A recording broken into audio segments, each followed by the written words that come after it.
দেখেন আমার প্রত্যেকটা ভিডিও কিন্তু একটা ভিডিও আরেকটা ভিডিওর সাথে জড়িত। আমি কিন্তু একবার ভিডিও করতে পারি না, যে এক তো ভিডিও বড় হয়ে যায়, আর এক হচ্ছে আমার সময় থাকে না। আমি গত পর্বে যে ছাগল আর গরুর মাংসগুলো করছি, খালো ভুনা করছি, মানে আমার রান্না করা মাংসর উপর থেকে তেল উঠাইয়া, এই মাংসর তেলগুলো আমি মাংসগুলো কালো ভুনাগুলো হয়ে গেছে উঠাই নিয়েছি, এটার মধ্যে দিতে উঠাই নিয়েছি, উঠাই নিয়ে যা খাইছি খাইছি, যা বাকিগুলো ফিরিয়ে দিয়ে দেখছি এটা আমার 1 বছর কিছু হবে না, কালো বোনা থাকবে। এখন আমার এতে অবশিষ্ট তেলগুলো, কালো বোনা হওয়ার পর অবশিষ্ট তেলগুলো এখন আমি কী করবো, এগুলো তো আর ফেলে দেওয়া যাবে না, এগুলো কী করতে দেখেন একটু আমি ফেলেবো না।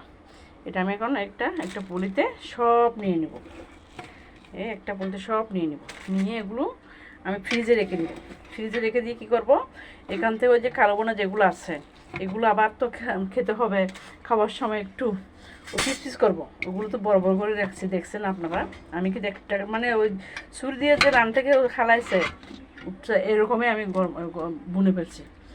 এখন আমি এগুলো পিস পিস করে খাওয়ার উপযোগী করে এই তেলগুলো দিয়ে আর একটু মশলা মেখে বুনে বুনে খাওয়া, খাওয়ার সময় এগুলো একটু বুনে বুনে দেবো, অনেক সুস্বাদু হয়, অনেক তেল। এগুলো কিন্তু আমরা কী করি, চর্বিগুলো ফেলে দিই, এগুলো চর্বিগুলো আমরা ফেলে দিই। আগে যুগে দেখতাম ওরা বিক্রি করে ফেলতো, মানে এরকম কোরবানের দিন আসলে মানে ইয়া করতো, ওই ট্রেন খাঁদে খাঁদে নিয়ে বলতো চর্বি আছে ডেকে ডেকে চর্বিগুলো নিয়ে আমাদেরকে খাওয়াইতে একেবারে আবার ঘুরে ফিরে।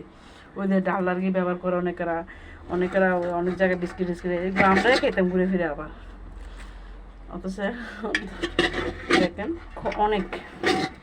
অনেকটা হয়ে গেছে এখানে অনেকটা, এগুলো একটু আমি নষ্ট করবো না, অল্প কতটুকু দিয়ে আমি বুনে বুনে আবার এগুলো দিয়ে আমি ও কালো বোনাগুলো গরম করে খাবো।